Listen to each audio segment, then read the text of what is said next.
Welcome to the thrilling world of Security Squawk, where we explore cybersecurity. Guiding you through online threats, we'll aid you in understanding safety protocols and trends. Meet our gurus, Bryan from Exact IT, Reginald from Arc Solvers, and Randy from Tech Rescue. Together, we'll delve into current events and hot cybersecurity topics, helping you comprehend their impact. Stay informed, stay secure. Security Squawk, the business of cybersecurity. Buckle up, let's dive in. What's up, everyone? Welcome back to another episode of the Security Squawk Podcast. I'm your co-host, Bryan Hornung, here alongside with my other co-host, Randy Bryan from Tech Rescue, Reginald Andre from Arc Solvers.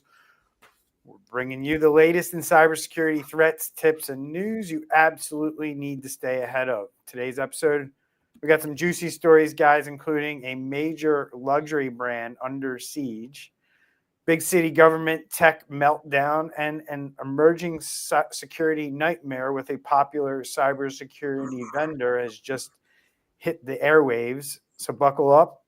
Let's dive in, as she says. All right, guys? So we'll move into it. First, let's check in. How we doing? How was your flight back? Everybody made it home from your top secret location safely, I see. Right. Yeah. We drove back. Back in our little boxes. Yeah, good. Nice to be back in the box, and I went from hot to hotter. Oh, that's all. You drove, yeah, that's right. On Randy, you were Yep. close enough to California to drive. Yep. It was not in California, but yep. Well, come on. He would not be a good spy. All right, so let's get into it, boys. Got a lot to cover. It's early today, getting an early start on the show. So hopefully we can get through the show and get over to our AI podcast today. So check out our Scale AI podcast if you haven't heard. We'll throw links out there so you guys can find that one. So let's jump into it. Andre wanted to talk about this headline that's sure to turn some heads in the fashion industry. And let me get said headline up on the screen here. Wow. They changed some things around on me. So what's going on here, Andre? What's happening with this luxury brand that's been hit hard? Chanel, I think it was, right? Yeah, Chanel. So this one is going to be interesting, and I'm going to be taking a different take. So the good news, according to Chanel, nothing to see here. There's no, personal data or financial data, payment information that was stolen. Actually, the only thing that was stolen was through names, email addresses, and phone numbers. But I'm sorry, but no payment or financial data was reportedly stolen. And the twist that I want to take with this is how it happened. So specifically, Chanel was breached via a Salesforce CRM. So Salesforce is, what is people use for their tracking for their customers and sales and so forth like that. But how it specifically happened is what is called voice phishing. So voice phishing is when the bad guys use like a fake voice creator to now trick the IT department or trick someone. And the twist that I wanted to put with this is it's interesting because OpenAI CEO Sam Altman recently went during an interview. He actually strongly urged companies to stop using these type of authentications. And because as you've seen on YouTube, when you got the fake Morgan Freeman and fake Oprah's, fake, Dr. Phil, I've seen that as well. And basically what the bad guys are doing now is that they now have your voice, because we've all gone on a live or YouTube or Instagram, TikTok, whatever. And then now they're taking only about 5-10 seconds of your voice. And now they're calling these tech support companies and saying, I am John Smith and I need to be in. And a lot of these companies, even when you call your banks, you're actually, one way of authenticating is through your voice, and they're recognizing your voice. So this is kind of just a interesting thing that this happened with Chanel. And Sam Altman also talked about how companies need to stop this, that, voice biometrics is no longer a safe way of authenticating accounts. Wow. So, Randy, how much of a wake-up call do you think this should be for other luxury brands, but I think in businesses in general?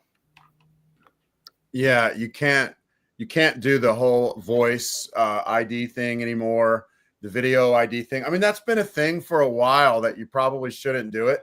I remember we talked about it on the show, I believe, maybe a year ago. Somebody that closed a deal with a fake, closed a land deal or a real estate deal. It was a real estate deal. Video. Well, they didn't close it. They actually got busted. Like somebody Yeah. from like the mortgage company or the title company was like, "Well, that person isn't like really there. It's AI." Yeah, so we definitely want to move away from that. And what do we need?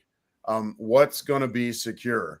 It would be my next question out of that. What would be a secure verification way to verify somebody? And we've talked about it before, but like we don't want to put all of our biometrics online. But if you could use local biometrics with a hash of some sort, maybe. And then the hash is stored online. But anyway, that's a whole nother topic for a whole nother show, probably. It is. I think, most of the world is leaning towards what's known as passwordless authentication. Meaning like you have something in your possession that you're using to authenticate yourself. Like you actually have it and you're not, using a password, right? That really does deal with a lot of these attacks like this, like because you have to have the device in your possession in order to allow another app to log into it, right? So you can't replicate that across the world. You can't be sitting in Russia or Eastern Europe and manipulate this, like unless you do like a SIM swapping or some kind of, you're able to get a trusted device in place on that environment, right? That's kind of how this works. So if you can eliminate the need for passwords and you're just saying like, hey, we're going to send a signal to this cell phone, and if the person acknowledges the signal, we're going to let this other device log in. And that's kind of how it works now. And that's what a lot of companies are moving to and recommending. And you're eliminating the password. And that's, I think, a good move in a lot of different ways, right? Your technicians, your engineers, your people in your IT staff don't see the password, don't know the password. That reduces risk. Mm-hmm. And you really reduce the ability for somebody to log in anywhere else in the world than where you're supposed to be, right? You can geolocate that device. You can see, hey, that device isn't where it's supposed to be, and you can shut it down, right? And you can get rid of it, right? So I think that's where the world's moving to, those types of authentications right now. But yeah, so. Yeah, there's banks have been doing something similar to that with little key fobs. I believe Google switched to something like that with some sort of key fobs as well, like 5 years ago, where you have basically a number that generates. It's a time-based number. So if someone steals it, it's not any good to them. And a lot of times there's a PIN added to that as well. So. Yep. Yeah, there usually is some kind of a number or something associated with that, right? So, yeah, I think that's where we're going, because at the end of the day, I mean, in the age of AI, AI-powered phishing attacks, deep fakes, we can't act like voice calls are a way to transmit information from maybe the IT to the end user, right? We can't be doing that anymore. And Andre makes a good point. So does Sam Altman, by saying like we have to move away from these types of things at this point, because AI is getting too good too quick, and people are not going to be aware of this stuff in the future if we continue to allow it. So yeah. All right, let's pivot over to Randy. Where are my notes here? Okay. Randy, the city of St. Paul is dealing with an unexpected tech disruption. What's going on in St. Paul? Well, the article. Right. So they had a noticed something bad in their networks on the 25th of July. So about 11 days ago now. They shut everything down about 3 days later. The reason it caught my eye is that the governor of Minnesota has now brought in the National Guard, and he didn't bring out troops. When I first read that, I'm like, what? But they actually have a National Guard cybersecurity response team. I heard on one podcast that it's like 10 to 20 people. It's not a huge response team, but they did bring them in. And, so it makes me wonder, like, is this a political move to try to cover up, ineptitude? How have they handled this? Has this been handled well? It brought down a lot of their services, but not all of their services. So it brought down their, like the city Wi-Fi, the public Wi-Fi was down. Online payments are down, and digital services, stuff like that. Internal applications down, but the 911 was still up. So I guess that's on a separate network. The other thing that caught my eye was that they were calling it a sophisticated and deliberate digital attack. And so I don't know if that is, once again, because it's a government, is that them just throwing up a bunch of smoke screen at the beginning to make it sound worse than it really is? We're going to find out later that it was just, an unsecured database on the back end that they were able to get in through, and they moved laterally, with impunity, as you will. So, you know what I mean? Like, so don't really know exactly what's going on here. They haven't really talked about whether or not, or how they got in, whether or not any like sensitive data has been exfiltrated. So makes me wonder if they were ready for it in the first place. Yep. Go ahead. I was just going to say that term sophisticated,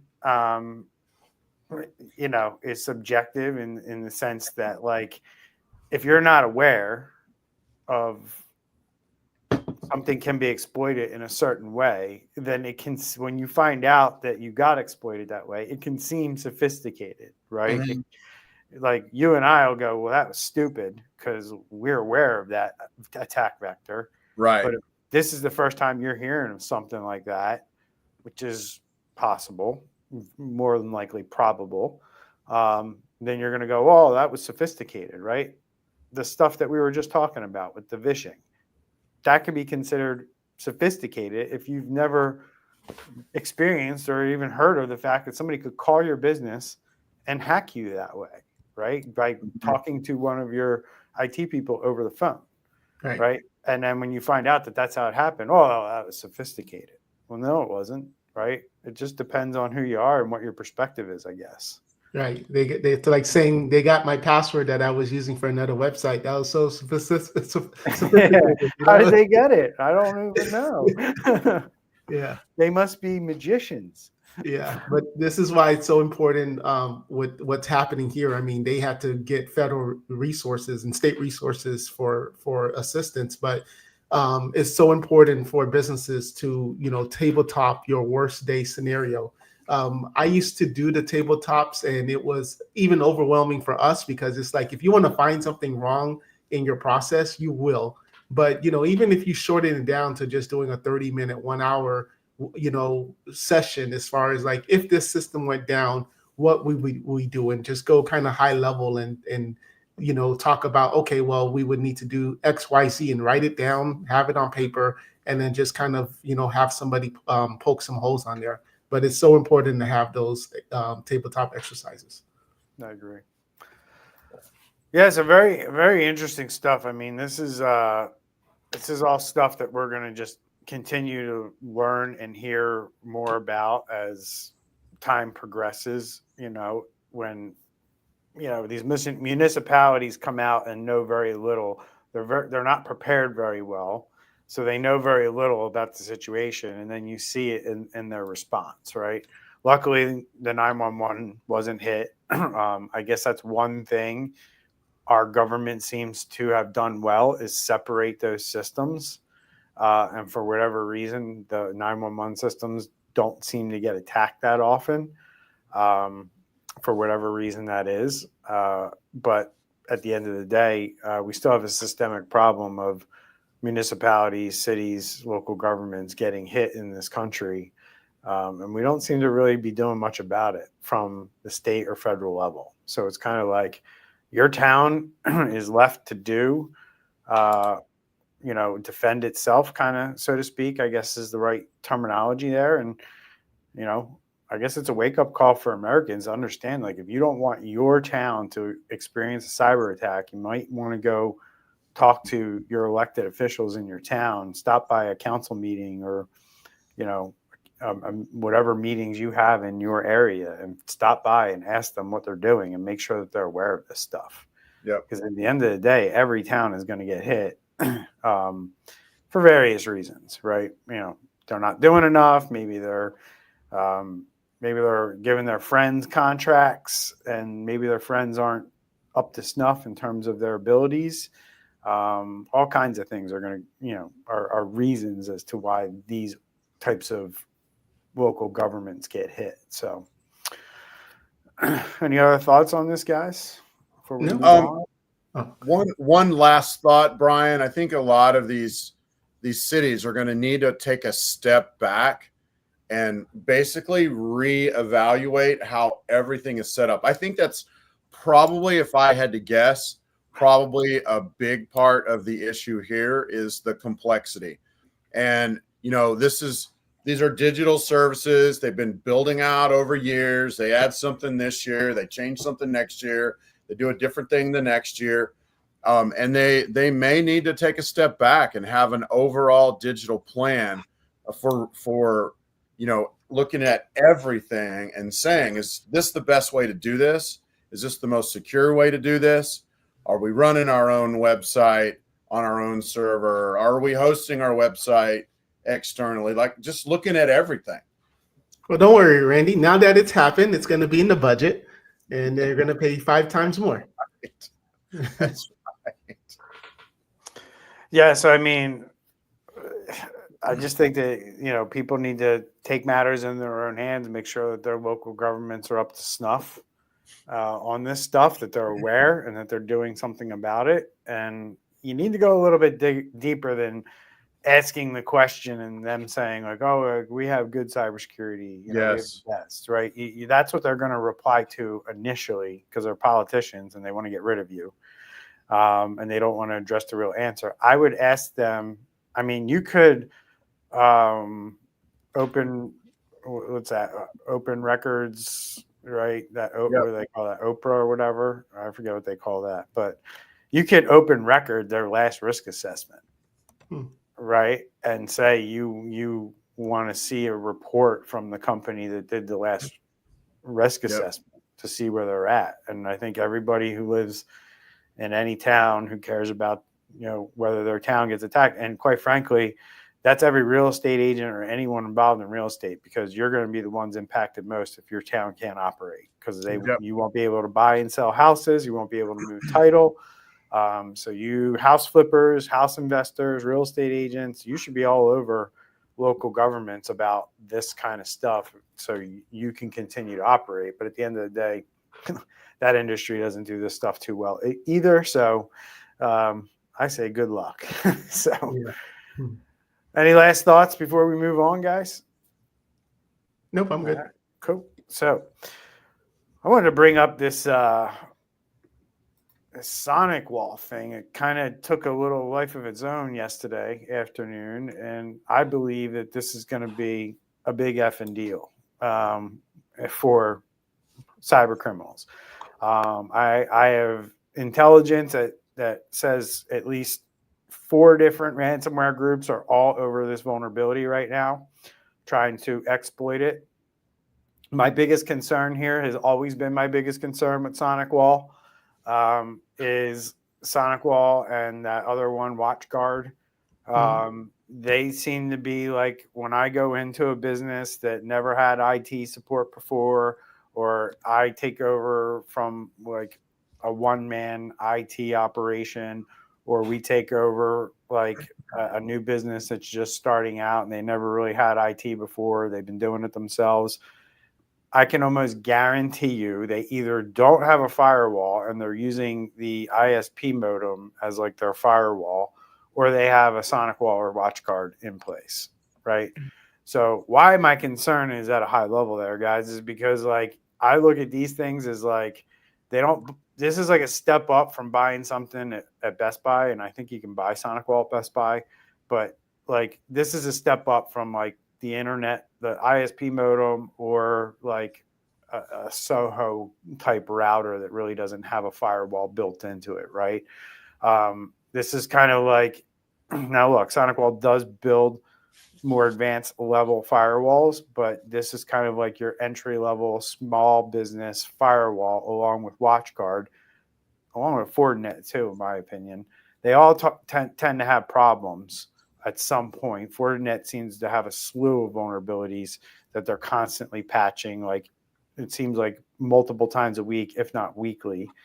But SonicWall here is a concern because I think these are the types of things that people buy, they install them, and as long as they work, they don't really bother with them. They don't touch them, right? So the good news is, or I don't know what the news is, but I'm hoping that what is being urged by the company to disable this SSL VPN is not something that's enabled by default. I'm hoping that's something you actually have to go in and configure and turn on, and it can't be, it just isn't turned on and now they can exploit it.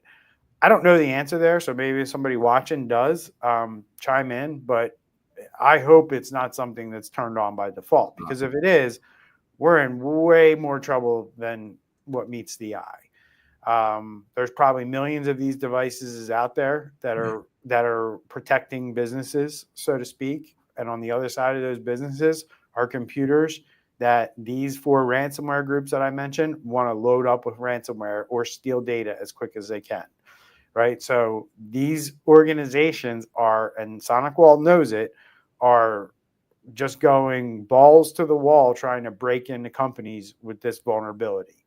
And it's very easy for them to find it and see it on the internet and exploit it, and then they're in.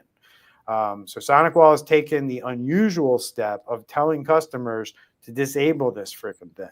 Well, I'm going to say that most people don't even know how to get into their firewall and disable it. Like if you're working with IT or somebody, you have a relationship with somebody who knows IT, they can probably do it for you. But at the end of the day, guys, the moral of the story is this isn't going to be good news for a lot of small businesses. And that favorite website that we have with the threat intelligence, that's going to get loaded with attacks, and dark web leak sites are going to go crazy in the next month or so. Mm-hmm. Yeah. And so if you're watching this, first off, how do you know you have a SonicWall? Usually they're branded, the word SonicWall, but if you're specifically working, let's just say outside the office, and you're still, you're able to like magically access company resources that's in the office. Maybe it's a QuickBooks server, a CRM system, something that's a little more specific to you, then more than likely you are using that. And the issue is that even with a fully patched firewall, even with MFA enabled, this 0-day that's happening, it's still bypassing. They're still able to bypass and get into your system. So that's the scary part of all of this, is that even if you're doing... That's the old logo, or that's the new logo up on the screen. There's an old logo too, right? Yeah. So this has always been off by default, but it's configured. When it's configured, it sounds like when it's turned on, they can use some kind of, who knows if it's a slash they add on to the URL they go into it with, or whatever. But 0-day means that no one really knows how to fix it, how to patch it. It's pretty scary. And then I've just got to throw out my little 2 cents on this. So SonicWall is a very complicated firewall. And I have, if you've got a sophisticated IT department, or a sophisticated technician, then you're fine. But whenever I've come into a situation where there's a new client that has a SonicWall, they just have basically taken it out of the box and plugged it in. It'll work like what's called a NAT, which basically means, you can't get in from the outside, blah, blah, blah. I've never seen them fully configured. They're always just turned on. And well, everyone I've seen has always had expired licenses. Every time we look at that and we're like, oh, that's going to be expired. Yeah, 100% of the time. Exactly. You see all the licenses, they're either paying for them and they're not configured, or they're expired. Right. Or the way it does a backup is this real complicated, where there's like, you have an image of the new one, you got to apply it and all this jazz. And y'all hear me say it all the time, and we all believe it. It's all true, and it's taught in cybersecurity classes. Complexity is the enemy of security. And I know that's not specifically what's going on here, because this could be a fully patched, fully tuned, fully set up by someone that knows what they're doing. They're not bad when they know all that stuff, and this still happened. But that's just an issue I have in the first place. You're selling it to just some, CEO who owns a 10-person company. They're not going to know how to configure it and set it up. It's too difficult. That's anyway. But that logo up on the screen now is the logo you're probably going to see on your device. That's the logo. That's the new one or the old one? That's the old one. But are they still owned by Dell, or did Dell spin them off? I thought they spin them back out. I forget. But they used to be owned by Dell at some point. I don't know if they spun them. I think they spun them back out. And the crazy thing is like the license may still be active, because obviously everybody's moving to the cloud. So you may not have those local resources anymore. But on the firewall, that activation is, the VPN is still activated, in the sense that nobody ever went back to the firewall to turn it off, even though nobody's actually, using it every day.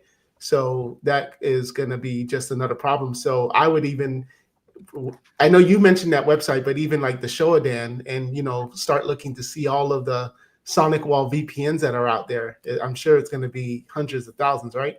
All right. Millions. Yeah. Millions.